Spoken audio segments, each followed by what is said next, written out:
Hey, what's up, everybody? Welcome back to season 2 of Conversations in Pop Culture, where I have with me Shaun Keenan, who is the owner, or Kanan, who is the owner of Comics 2 Movie, a comic book collectibles and publisher. So, welcome to the show. G'day, guys. How you going? I am doing great, and I am super excited because obviously we were speaking a little bit beforehand, and obviously I know part of your business very well, and that's the collectible side of things that you've been involved in. And you're also a publisher, and I love reading comics and indie comics. So I think that's the best place to start is what is Comics 2 Movies, as some people haven't heard of this, and there's a few components to it. Yeah, well, I guess it all started out being a fan.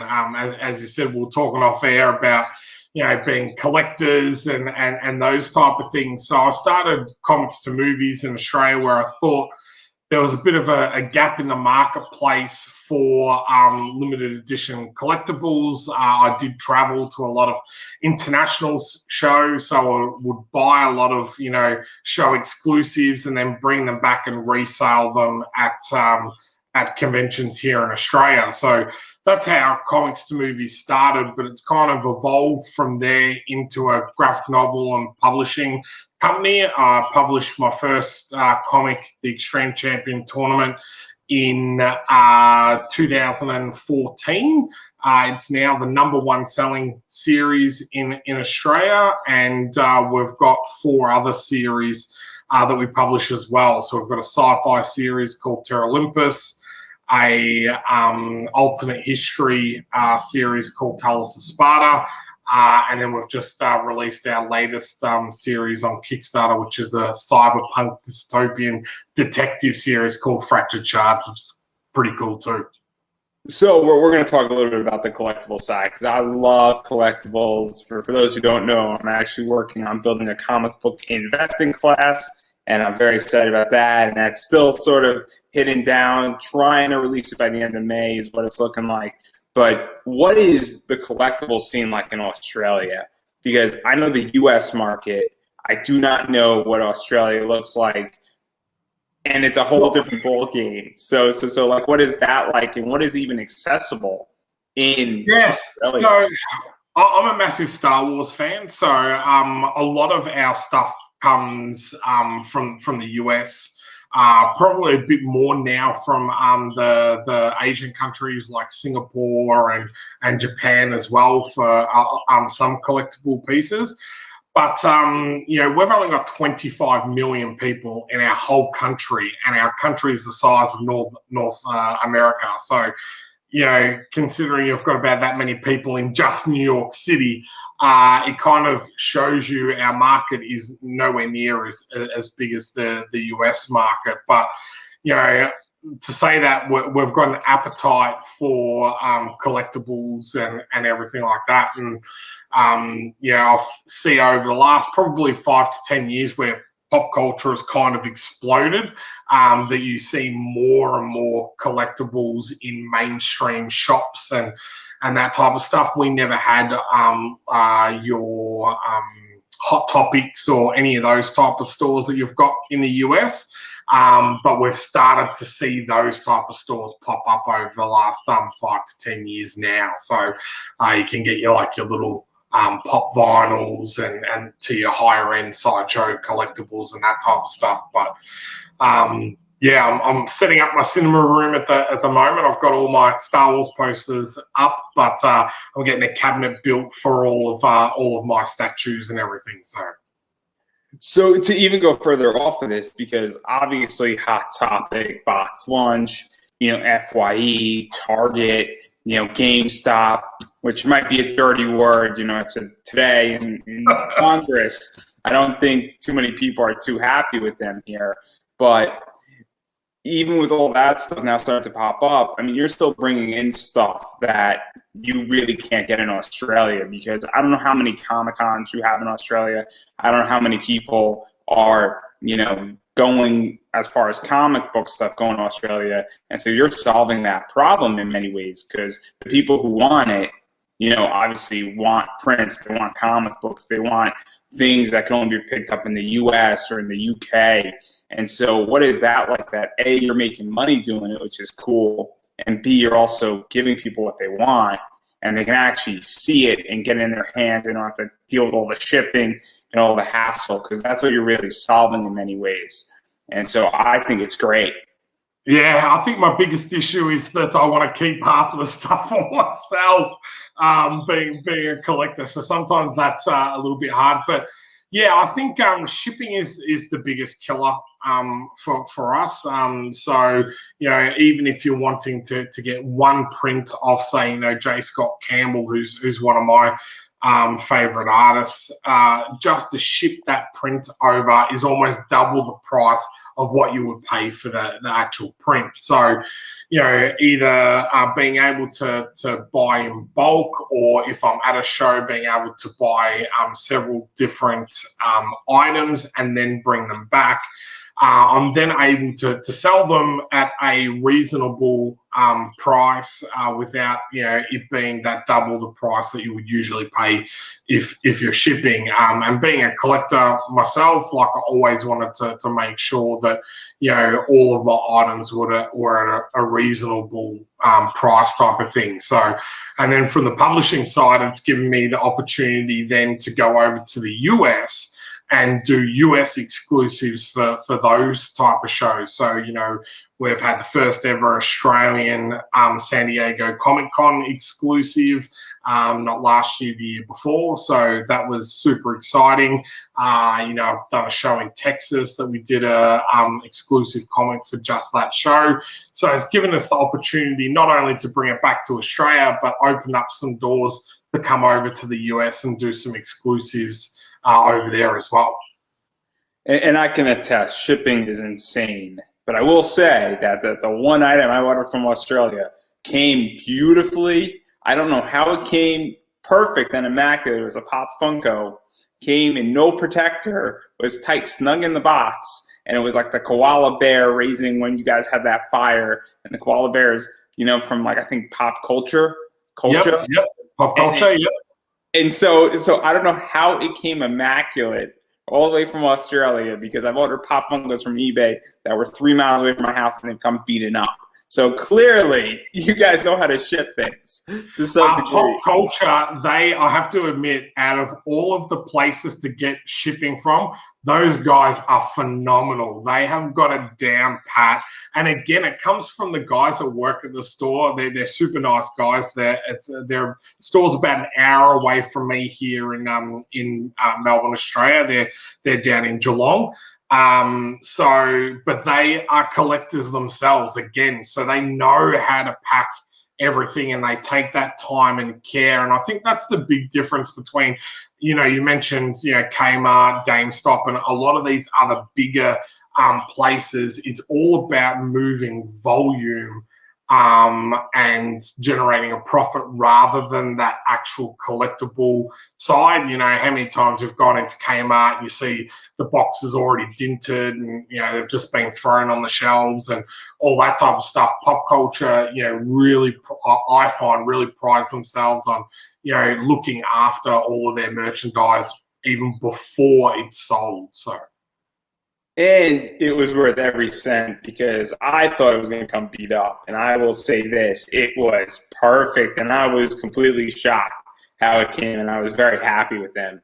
And it's one of my favorite Pop Funkos because it's an awesome one, because it is from another country and it's super exclusive. So having said all that, though, there is the other side of the business as well. And you mentioned it, you're a publisher. And so that started in 2014. And what prompted you to want to become a publisher? Because that's a whole different business. Naivety, mate. Naivety. I just guess, doing the collectible side, I started attending more conventions, being around people, being around a lot of creative people, and, seeing all these people come up with all these stories and their own universes and everything like that. I've always been a really big comic and movie fan. So, I've always had my own ideas, but I'd never really kind of, would put myself in that creative box. So, I just came up with an idea. I'm a big UFC fan. I was watching a John Bones Jones fight. The Spartacus TV series had just ended, and I was like, man, I wonder what it would be like to see, like, Spartacus up against like an MMA fighter and something like that. And that's how I came up with my first story, the Extreme Champion Tournament. We clone all these different historical figures. We put them into a futuristic tournament and force them to fight off to the death. So, it's a lot of action, but it's got also that really good undertones and moral stories and everything that we're talking about now in regards to how we treat certain people and certain races as second class citizens, and them being clones.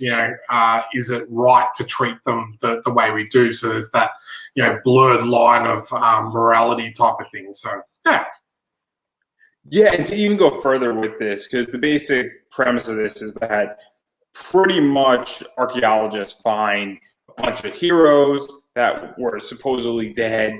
They find, or the remains of them, or them like petrified, or however we want to call it, and they revive them along with a bunch of mythical creatures and some other stuff too. And everything you sort of know about that, well, we have the technology to do that, and then, well, somebody wants to do entertainment with it, which, that raises some moral questions as well.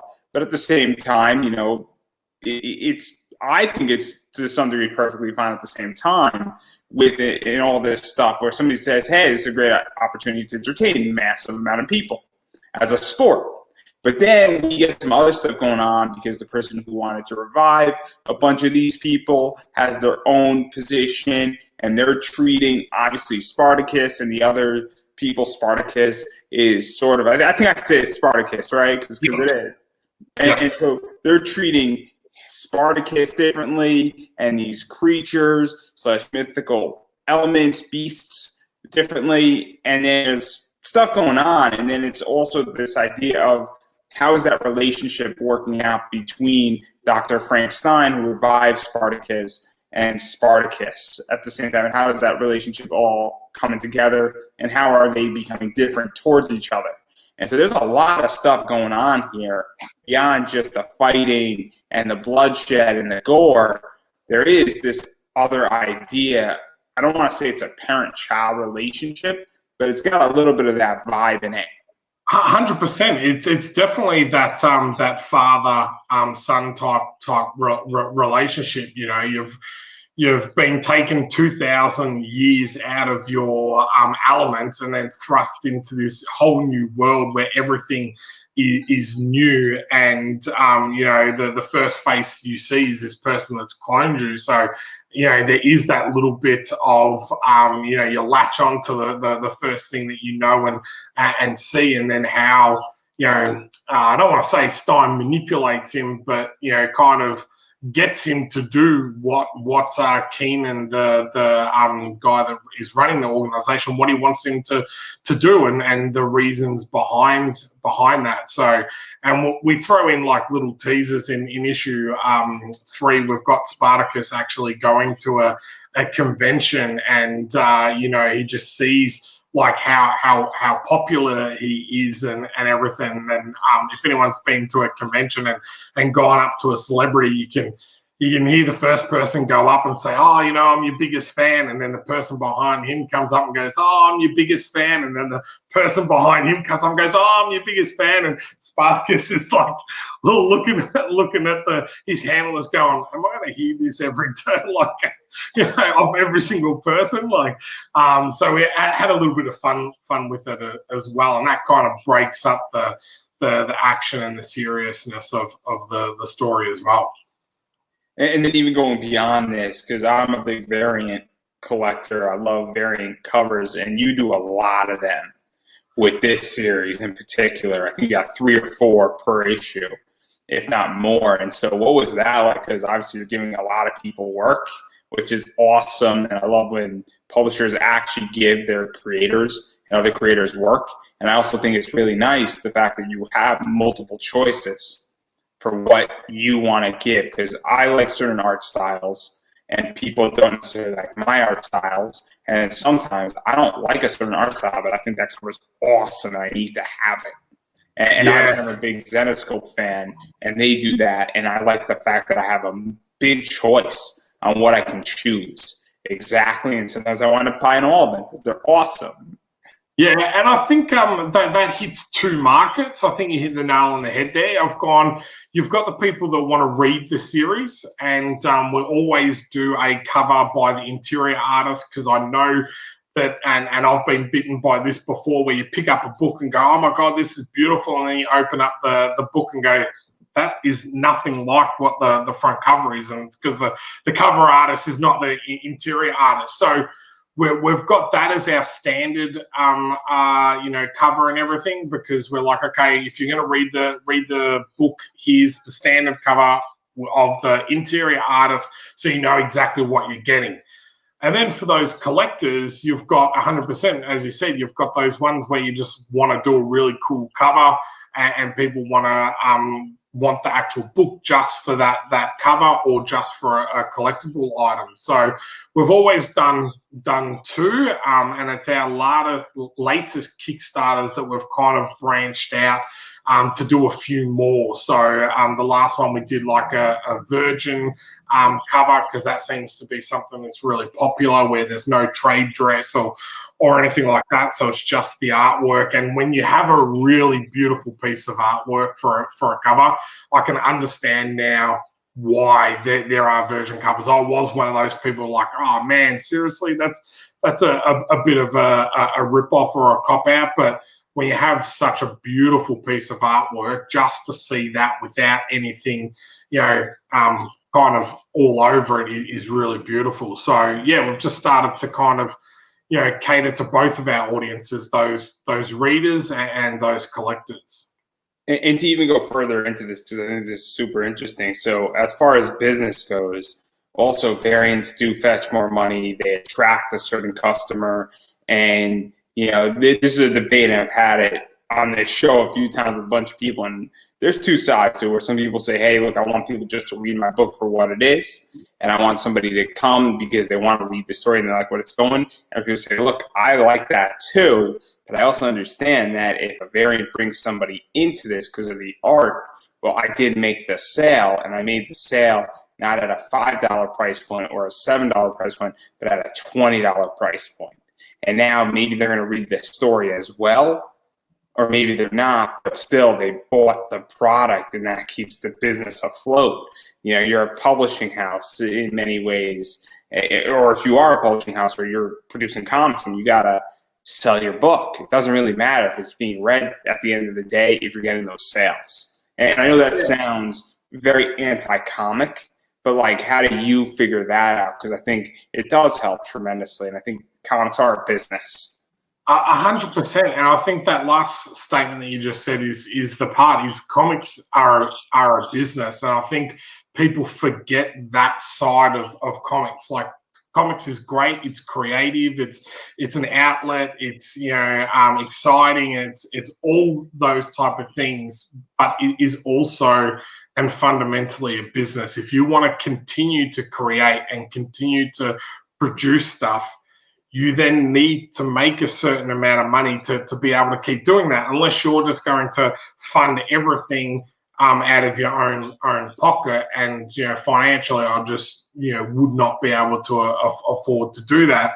Then this is, you need to understand even a small element of the business side. So Kickstarter is an amazing platform for that type of thing. We go to Kickstarter to raise enough funds to not only print our series, but then hopefully fund the series, and then the more Kickstarters we've done, the more funding we've been able to generate and start having those series, not only pay for themselves, but we're then able to create them quicker and faster because we've got the funds there to use, rather than trying to come up with those funds ourselves to do these type of things. So, it's a fine line. I believe that I've got a great story and I've got a great product. But at the end of the day, I also know that I need to make a certain amount of money for it to be worthwhile for me to continue those series. So, is that fine line of selling, a large amount to people that read my book and build my readership base, but also to generate that income. And I believe that, I've had people that have bought it for a collectibles, or that type of thing, and not to read it, but have then read it and come back and bought the book and the rest of the series, or those type of things. So you are able to convert some people from collectors to readers and vice versa. So I've had a couple of people that have started the series and then they only buy the variants because they want to use it as a collectible. They might read it once and then put it away. So yeah. And to even go further, to get away from even the collectible side, because I think you must have converted a bunch of people to become readers, because you've had a bunch of, I don't want to say spin-offs, but almost sequels and other stories that have been out there. You've had Breakout, which I think you had, you had XCT Most Wanted, which is Extreme Champion Tournament Most Wanted, which was an anthology. Yep. That was done by 6 writers and 6 artists, essentially teaming up. And I don't know, were you one of the 6, or did you hand off all of that and were more producing in that realm? Yeah, so that was the first time that I handed everything off. So I, was more just in a producer editor role for that one. So I let everyone play in my universe. So I learnt a lot from that experience. But that was really cool. So, and we're just about to launch our next anthology in May, which is called XCT Monsters. And again, that's got another 6 writers and 6 different artists. Although this one's going to be full color. So we're almost finished our black and white run for Most Wanted, so we might go back and recolor that book at a later date. But what was that like, to hand off your baby to some degree in that realm and allow other people to expand it? Even though you still had a hand in it, and I'm not saying you didn't have a hand in it, but obviously you're saying, hey, I want other people to do some cool stuff in this world as well. Nervous is the first thing that came to mind. I was like, I think there's 2 things that I've found. You will find people that submit to anthologies or submit work just because they want to do something. And then you'll have those other people that actually take a really in-depth interest into the series, into the universe, and then will, take their own ideas and create something, magical in that universe. And I've been really lucky that every single person that has been involved in the series has taken the time to understand, read, and get to know XCT before they've done their story, which is really, makes me, really proud to think they would actually take the time to kind of understand the universe before just writing in it. Now, I have had a couple of pictures from cold pictures from people, and you just clearly know that they haven't even read the series, because it's got nothing to kind of does not tie in or work within that universe. So, but after getting over those nerves, it was just really exciting. I think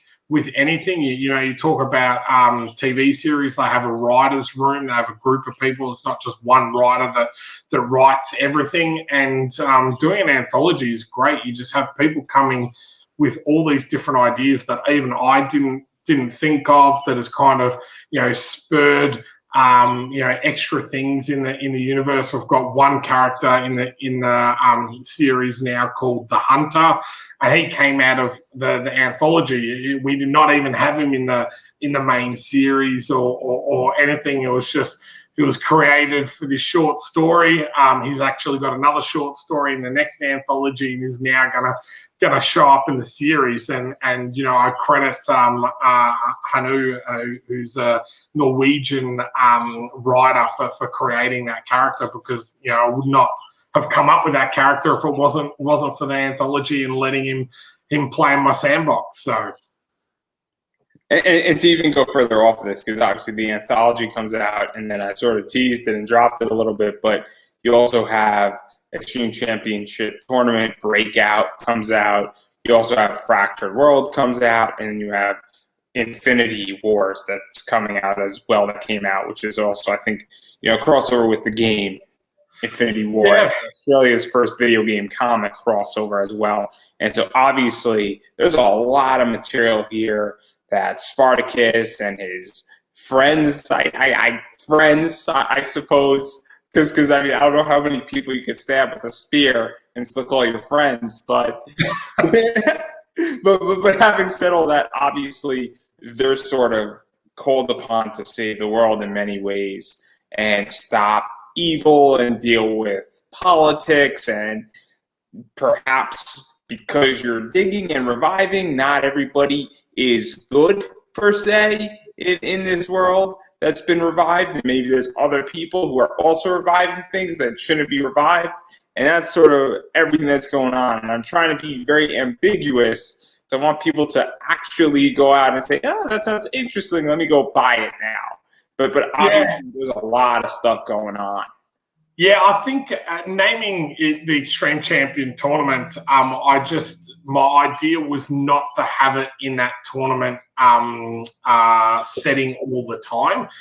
So Breakout, pretty much tells you what happens in regards to there's a breakout, and a certain amount of the creatures and characters get out of the arena, and then what happens when these people enter society and everything. Do they just become ambiguous and go their own way, or do they, for example, someone like Genghis Khan, who is a leader and a warrior, and someone that's is a conqueror, how does he just go and do his own thing? No, he's going to go and conquer gangs and stuff like that, and build up his empire from there. So it's quite interesting to have the setting outside of the tournament, and the tournament's still a main theme in the series, and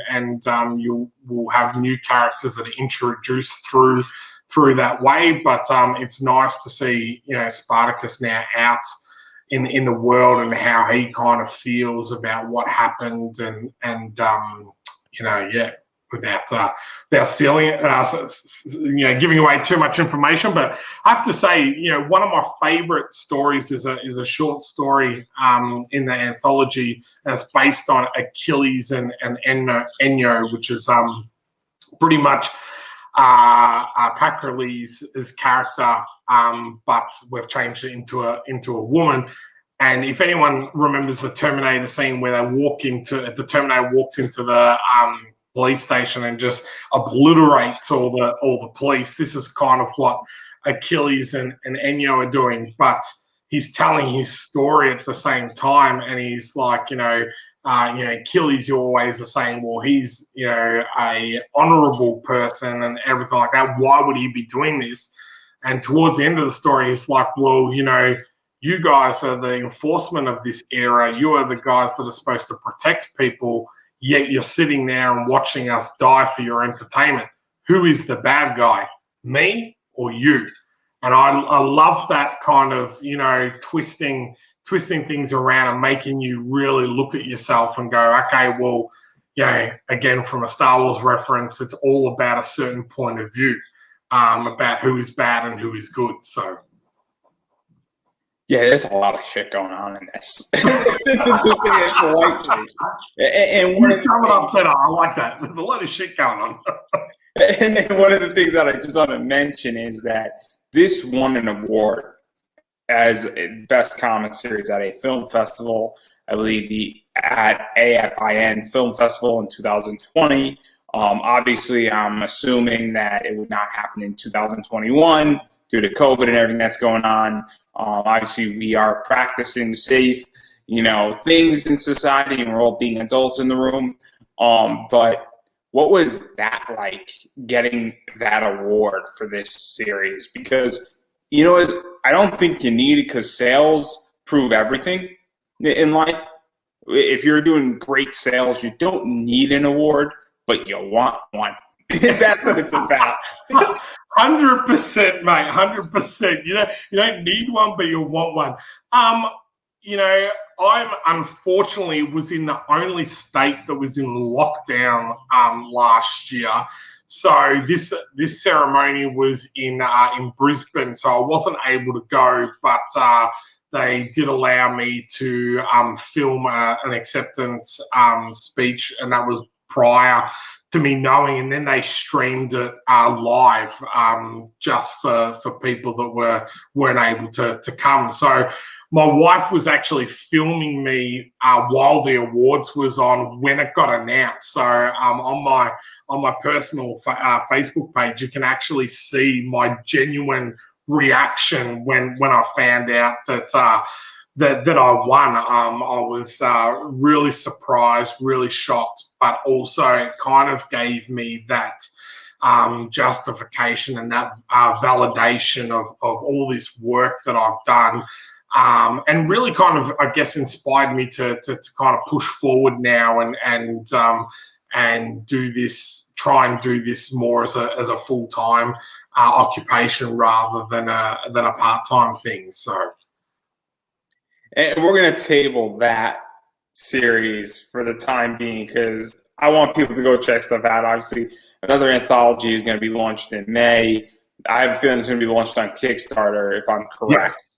And so obviously, I'm not going to press you too hard on that, because I'm sure you're going to be back on sometime either in May or June, and we'll talk about it then, hopefully. But I do want to talk about, I'm going to get the name wrong, and you're going to correct me.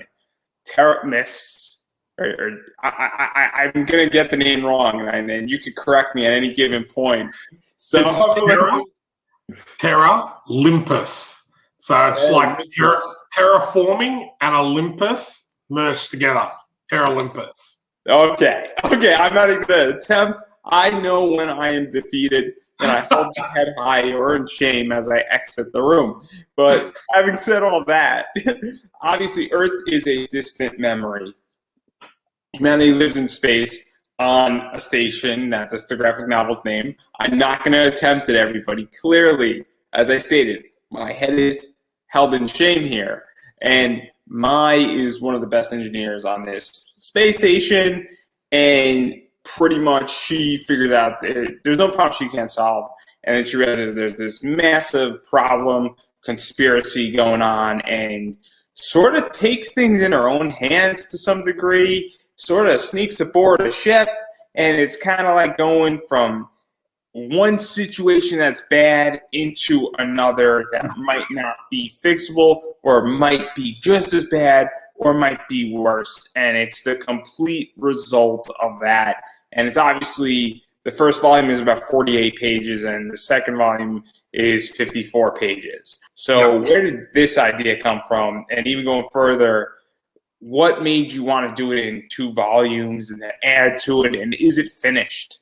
Is my third question. So no, so we've got volume 3 coming out in about June this year. Again on Kickstarter. So the first 2 volumes is pretty much a bit of a slow burn and more about building that universe and introducing all the characters. But volume 3. It's Deep Space Nine, right? Yeah, but volume 3 I'm super excited about because it's like 20 pages of action. So I'm like, hell yeah, this is my stuff. So volume 3 is the Expanse universe. Yeah, that's it. I just sold your book. So this is my first what they call a joint venture book. So I've gone into it with Stephen Kay, who is the writer on this book. I kind of pitched him the general idea that I had, and then he's kind of taken it from there. So we've kind of co-created it. He does most of the writing, I do the editing, and then I publish it through my business. But it's kind of nice. I kind of lean a lot to the historical action style of books. So it was kind of nice to do something different, more of a sci-fi style of book, and it's a more of a conspiracy and character-driven story as well. So it's very different than Extreme Championship Tournament, where it's very much that there's a more emotion. There's also more logic, I feel, put in place. There's also more, despair is in the air, for lack of a better word. Also, I hate to use the word conspiracy, but there's ulterior motives are in play. Is the best way how to describe it. And so, that takes a little bit, that's different. Also, there's more dialogue and situations that have to be set up. And so I think it allows much more for a writer to expand, because I view this more as a writer's project than an art project, if that makes any sense. And not to take away from any artist working on a comic book, but we all know books that the writing is the key driver versus the art. And I feel with Extreme Championship Tournament, it's an art-driving book. When I read the first issue, I'm like, oh, this is awesome. And it's like the art is what brings it together. This book, I feel, it's the writing and the situation and how all that is set up. And so I think it's really interesting on this realm. And then we're going to talk about another book that's also sort of the opposite of this. And but I think that's what this book really is that it's a writing book, and it's the concept also in many ways. Yeah, Stephen's very good about like setting things up. As I said, I'm a very, I guess, a visual type of person. So whenever I type of write or create stuff, it's as if I'm watching a TV series or a movie or something like that. It's very much how I write and visualize things, where Stephen is very thought-provoked, not as like subtle hints, building like a slow burn, building up. So you're 100% right. This book is very much character-driven, writer-driven, and then you build it up to a point, and that's why we're excited about this volume 3. Is we've built it up to this point, and then we're like, okay, now you're going to see everyone in action, because we've alluded to things and introduced certain characters, but haven't really seen much action other than Mia kind of having a little bit of a tussle at the beginning, where now you're going to see all these people come to a head. And when you were saying before, she kind of fell into one situation, and then she's now in another situation. The third volume sees her, that escalate again type of thing. So, and then one of the cool things about this book, and I forget which volume it was in, but you had Francesco Tomalsi doing a variant cover, and there was about 500 of those, and he's one of those guys that's making the rounds on Kickstarter that probably sooner rather than later is going to be picked up either by like a company like Zenescope or a company like DC or Marvel, where there's a group of people that are going to be picked up in the next few years. Steph Wilson is another one who's making these rounds as well. And so what is it like to have somebody like that where people gravitate towards their artwork and sort of to some degree? Yeah, I've been super lucky with Francesco. So I've used him on several of my books. I've used him on XCT. I've used him on Fractured Shards. I've used him on Talos of Sparta. He's super quick, super easy to deal with. And then, as I said, his artwork, people tend to love. So the pitfall with that is that when you have such a good and high caliber of person is then how do you retain them? So, you know, the original artist on XCT, Jerry Gaylord, he did the first 5 issues, but then, you know, got picked up by Warner Brothers and is now working for Blizzard Studios. So he couldn't continue on with the series. You know, I've worked with Eddie Nunez, who's worked for, you know, DC and all of that, who's now done the what's called He-Man Masters of the Universe for Netflix, the Kevin Smith series. So it's been great being able to work with all these people, but it is kind of hard to then, you know, hold on to them or be able to pay them now what they're kind of demanding in the marketplace. And even the artist on Terra Olympus, you'll notice from volume 1 to volume 2, Von Randall's artwork has improved dramatically, and then volume 3 has improved even further. So again, he's another one where I feel like he'll get to a point where he'll start getting picked up by some of the bigger name companies and everything. So I never begrudge anyone that I work with success, but it is about understanding what I can afford, and then kind of, you know, working the best I can within that that budget. You know, Facebook's a great DeviantArt, ArtStation. All these type of places are great places to be able to find really high caliber artists that might not have been noticed yet. So it's about trying to get in as quickly as possible. So to even go off of that, because I'm a big wrestling fan, I love the independents, and what's happening probably in the last 18 months is anybody who's anybody on the indies gets picked up. And a bunch of people that I've interviewed have been picked up, which is good for me because it means that I spotted them first. And then I'm smart enough to know where talent lies. And I'm now starting to realize that that's sort of starting to happen with indie comics, is that anybody who's talented, who does good work, does it in a really good position, and is involved in Kickstarters that maybe don't hit it out of the park, like doing 50,000, but are involved in enough of them that do 10,000, you know, DC, Marvel, Image, Boom, you name it, they're going to be looking at you and they're going to want you. And so what is that like for you, knowing that you've spotted people who are good and are getting to that next level and are being picked up and have worked on your projects, and that you were there when nobody was looking at them or starting to look at them? Because that gives a lot of credibility to you in many ways. Yeah, it's really exciting, and it really makes me proud, because I'm like, I had some small hand in their success. You know, one of my really good friends who lives interstate, he was working for like your Home Depot type place. You know, he had a very unique art style. I'm like, man, like, how are you not pursuing this as a career? And he's like, oh, you know, I don't, you know, think I've always I've left school, worked at the place called Mitre 10, but he's like, I worked there.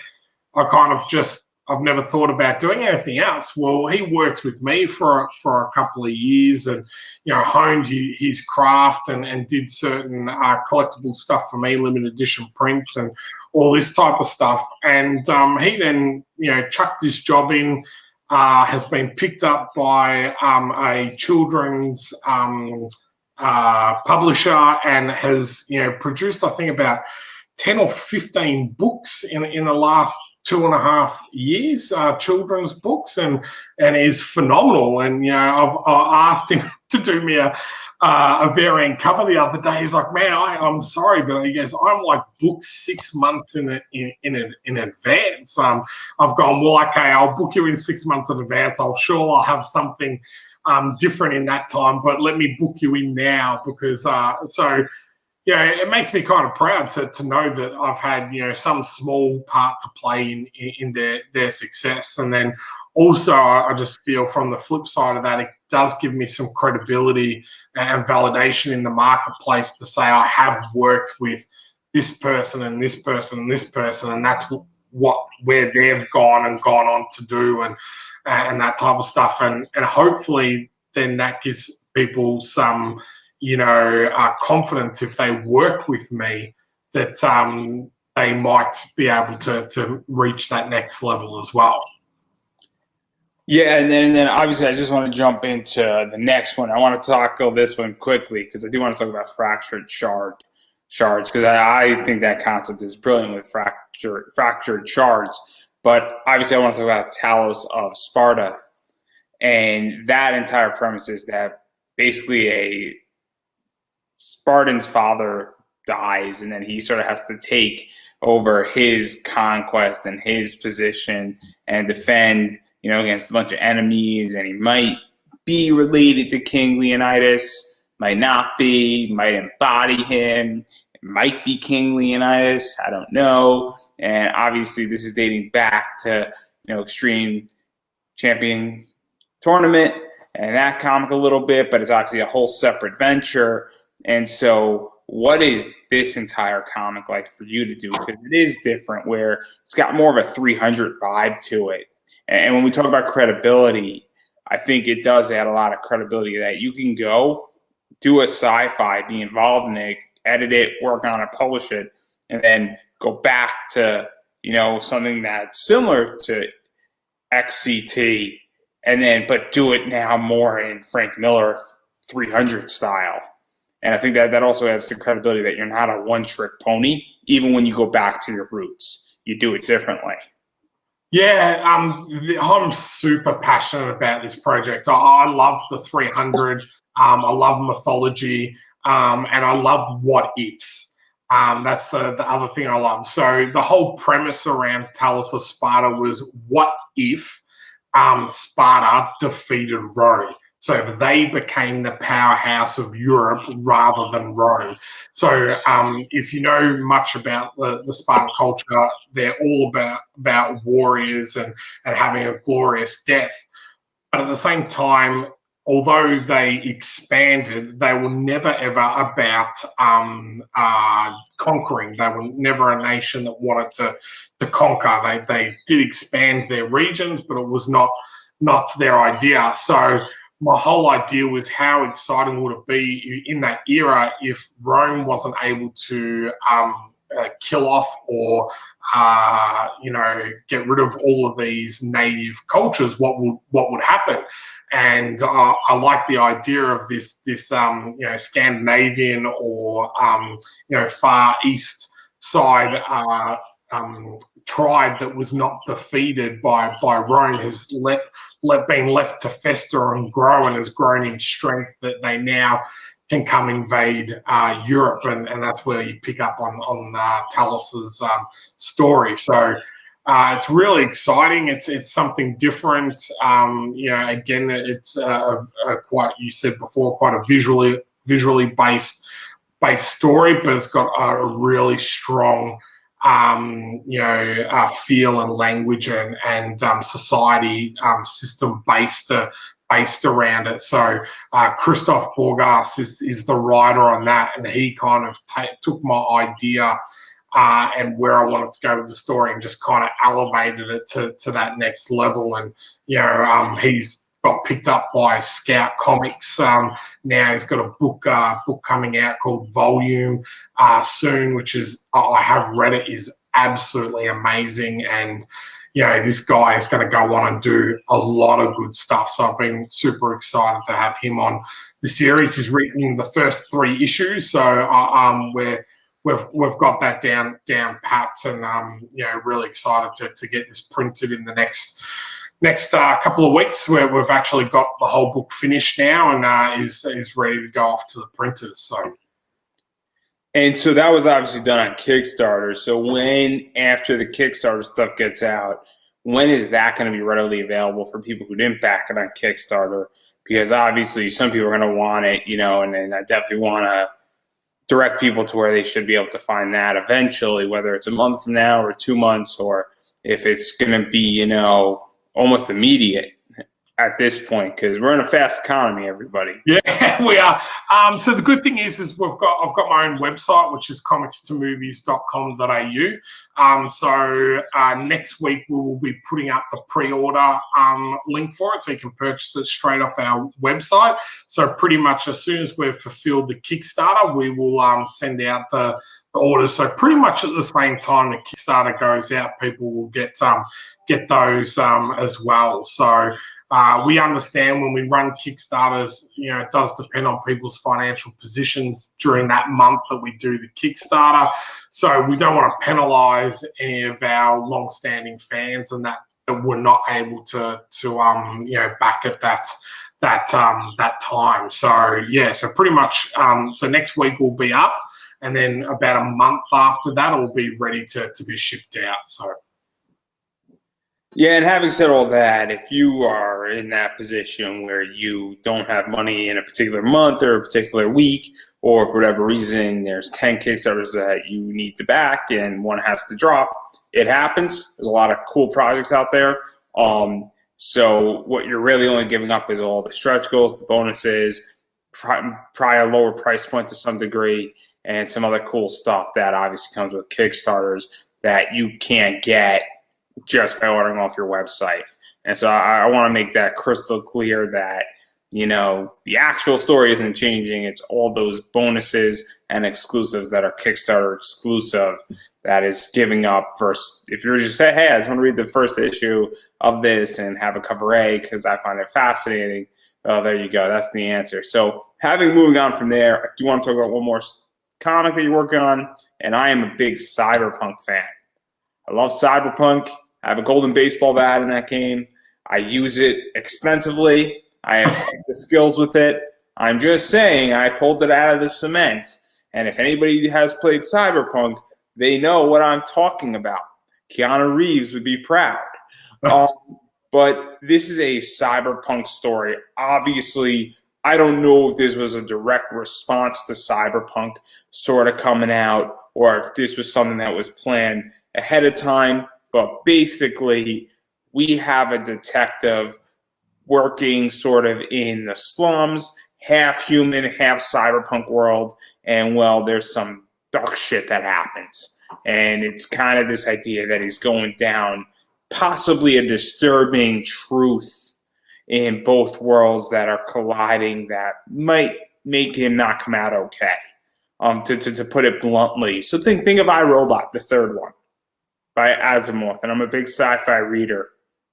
So this is definitely more my speed on what I enjoy as a reader. So how did this come about? And I also think that Dan, and I'm going to get his name wrong, but he was in 300, was also heavily involved. And I'm sure if he ever saw me, he might hurt me, but I digress. I know how to roll up in a ball in the fetal position, and I have a white flag. So me and the French have something in common. But anyhow, I'm sure you're going to correct me on his last name too. So how did all this come about is what I'm asking.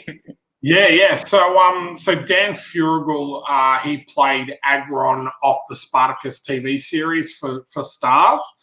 I met him through the convention circuit through my XCT comic, which is based around Spartacus. So that's how we kind of met each other.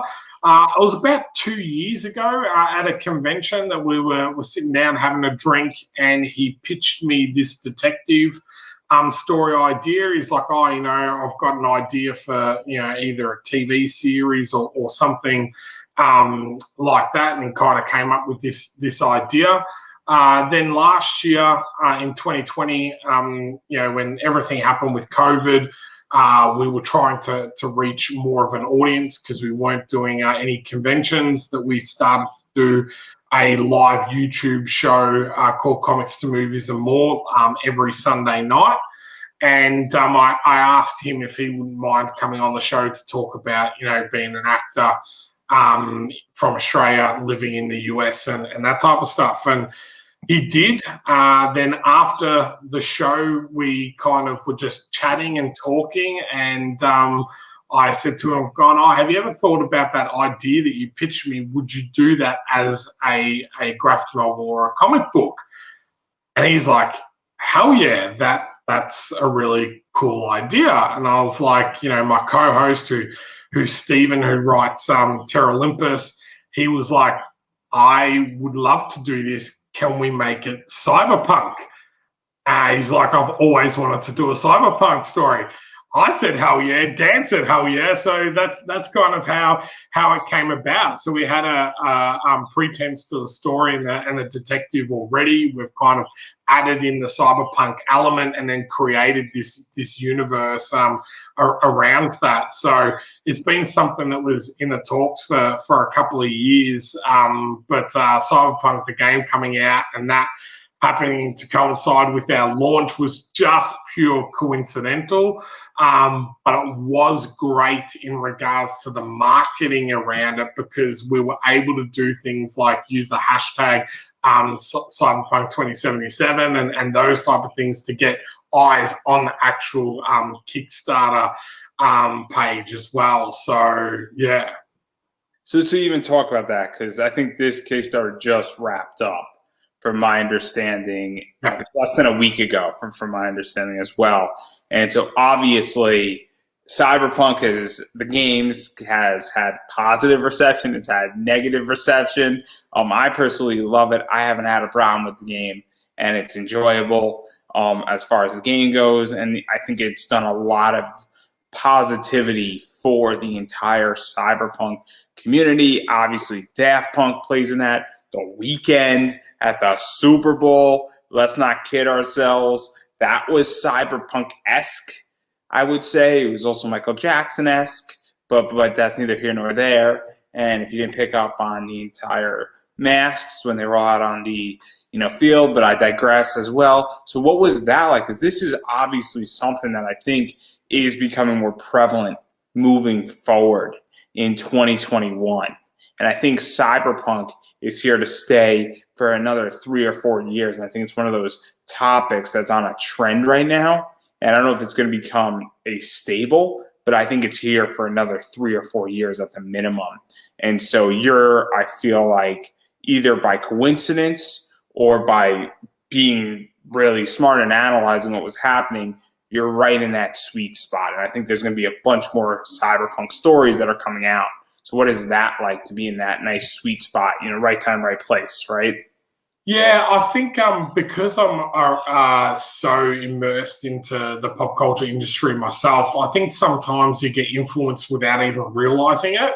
And you see certain things and you hear certain things, and sometimes that's just kind of in the back of your mind, and then there comes a little bit of luck and timing where you just kind of hit that sweet spot. And this we're really excited and happy about, because it kind of is like, I have seen a couple of things, Cyberpunk jump on Kickstarter after us, but we kind of got in at that first type of really big crowdfunding Cyberpunk story type of thing, and having Dan's audience as well along for the ride has been great. But the story built such a community. I was surprised at how many people were actually interested in Cyberpunk. And I think it's so hard and expensive to do in the film and TV series type of genre, like Altered Carbon. I absolutely love, Blade Runner. But there's not a huge amount where you talk about like historical or fantasy, where you can just, it's quite easy to go out to a forest and film, and you don't need to do all this other CG stuff. So graphic novels are that great in between medium, where it's not a novel and you have to think it all in your head. There is some visual part to it without the massive expense of a TV series. So Fractured Shards is great. He's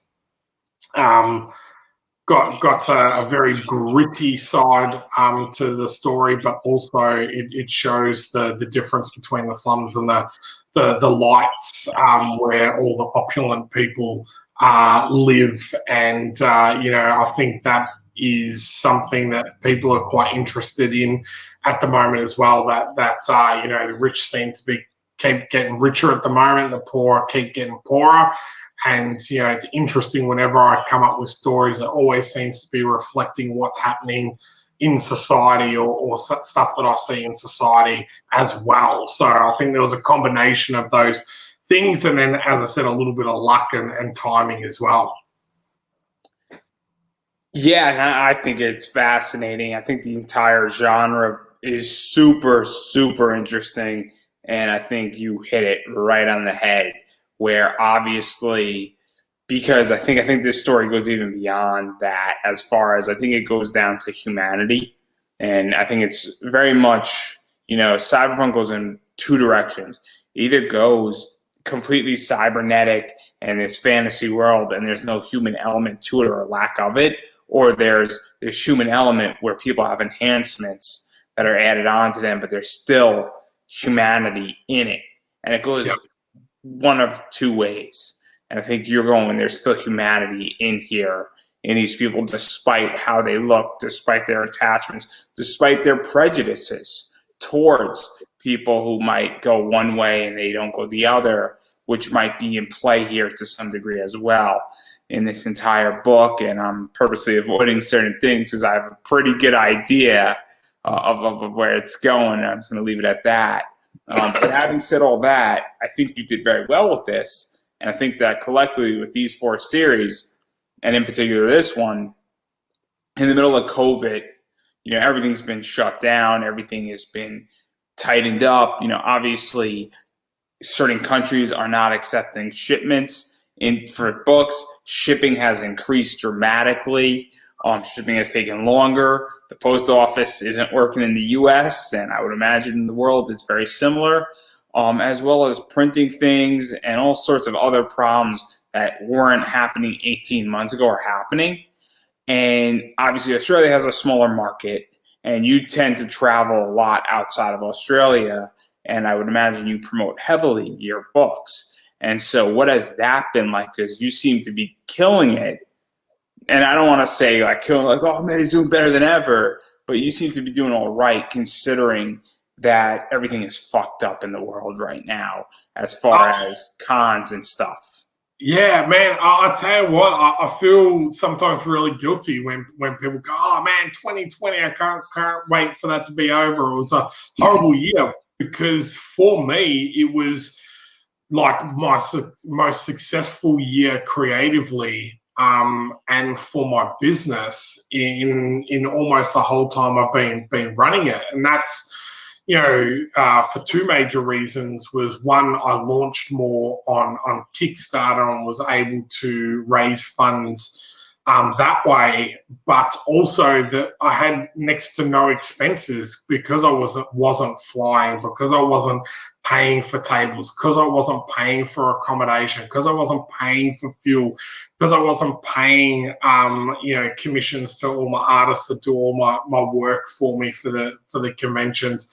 Like, I was literally able to pay the creators for the work that they did, print and send stuff out without all those extra expenses. So we've been very, very lucky in that regard, and I'm extremely grateful for all of the support that my fans have provided me over the last 12 to 18 months. But it also took a lot of work to pivot my business to find out what would work, how I was going to be able to survive through this pandemic, and Kickstarter has been that model that's been able to keep the business going and kind of thrive. Kind of helped me in February. We had Terra Olympus Volume 2 go up when DC announced that they were pulling all their books. They weren't doing shipping, so our Kickstarter went from very average to our best Kickstarter because everyone jumped on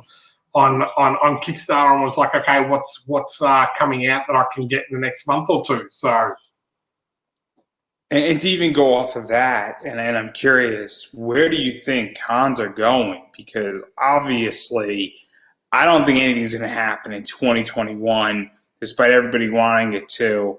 I don't think cities are crazy enough to grant these convention centers 100,000 or even 30,000 people, let alone 100,000. And I don't even think they might not even grant them 20,000. Like, I don't think New York Comic Con is ever going to be New York Comic Con again. I don't think San Diego is ever going to be San Diego again.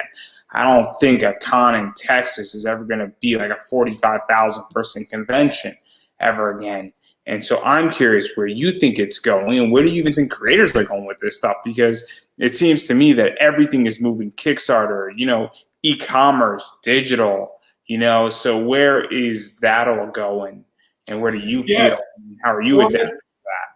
There's been a really good convention that I usually go to in New Zealand called Armageddon, and they pivoted really early to have a show floor for indie creators and shops and stores within the country, and then transferred all of their guests to digital guests. So they had all the panels digital.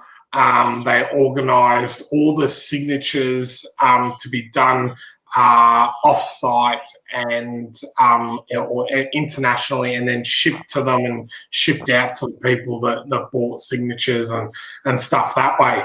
And that seems to have been really successful because you still got access to actors and that. Yes, you didn't get to physically meet them, but you got to ask questions and everything was live.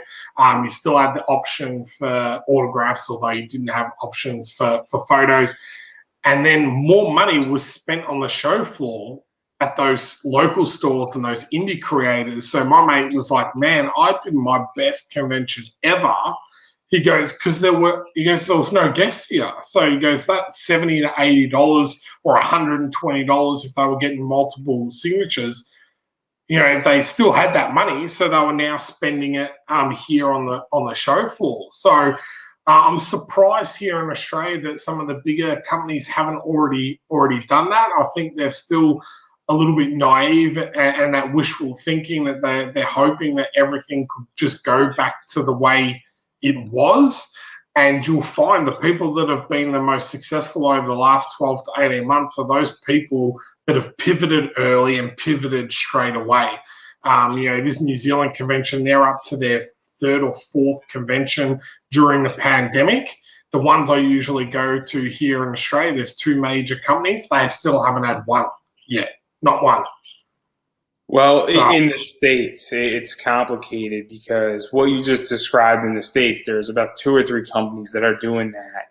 And sometimes they do very well and sometimes they don't do well. And they're not doing as well as they should be. And I think there is a lack of connection. And I'm one of those people that I like to see my celebrities. I like to have an in-person component to it. And while they're running a bunch of them, I don't think they're hitting it out of the park with celebrities. And I think it's a real issue of a lack of humanity, connection type of deal. Not to mention that, I'm the type of person that likes to get my comics graded and signed. And that's something that CGC has adapted to it, but it's also more pricey in many ways. Yeah. And that's, I think, the biggest hurdle is that it's about $20 more if you want to get something signed by somebody. You can get it done now, but it is more money. Versus at a convention, it's about $15 to $20 cheaper. And also when you're doing it in bulk at a con, it's also cheaper as well. So I think it's very complicated, but I think that the big takeaway for me is that it's not happening. And this isn't going to get back on track till 2022. And when it does get back on track, it's not going to be the same velocity as it once was. Yeah, and you lose that interaction. You get that signature piece, but the whole experience, like when I met Stan Lee, is that you talking about, I got to meet him and he said this to me, and You don't get that with the digital experience. And the one thing I will say about the Convention New Zealand is that they've got both the digital and the physical element to it. So they still have a show floor and the digital side. I think the issue with a lot of the US ones is it's all purely digital. So there is no human interaction. You can't go along with friends and everything. You're just in a room like this. It's also very pricey, and that's the other thing is that it's like $85 to have a 4-minute conversation. And it's very, very, very pricey for very little. And it's a real problem because it's just that the value isn't there. But having said all that, I have another interview in about 10 minutes. So I'm going to give you an opportunity now to self-promote because I got to get out of here in like 10 minutes. So I have a hard deadline because we're going to be doing this again at some point. Before I let you self-promote, I'm letting you know we're going to obviously do this again sometime this year. So you got a bunch of stuff coming out. But where can people find you? Where can people pick up your books? What's your website? What is your Twitter, Facebook page, Instagram page? I'm going to take a leap of faith here, and I'm going to assume you don't have a TikTok. No, I don't have a TikTok, unfortunately, at the moment. But it's nice and easy. You can see it on the screen there. It's comics, the number 2 movies. So on Twitter, we're comics_2_movies. On Facebook, it's comics2movies. On the website, it's www.comics2movies.com or .com.au. We've got both of the websites. We've got the Extreme Champion Tournament, Terra Olympus, and we'll have Talos of Sparta up ready to pre-order all next week on our own website. And if you do want to pick up Fractured Shards that we talked about, we just launched a Indiegogo in demand page today, which allows people to book and pay for that. And we'll have that up until May when the book is finished. So if you're still wanting the book, you can grab it from there. So thank you very much for having me. I loved it, and I could do this all day. So and having said all this, and I've been reminding everybody, I say it at the end of every single interview, is that you have to support indie. So if you like something and somebody is an indie comic creator, best way how to support is buying their comic books. There's a million ways how to buy Comics2Movies comic books, whether that's back in a Kickstarter or on the website. Obviously supporting digital, any digital read that you can get, super big. No amount of money you spend is too little. And then secondly, and money's tight in the world right now, and I completely get it, please take care of your family.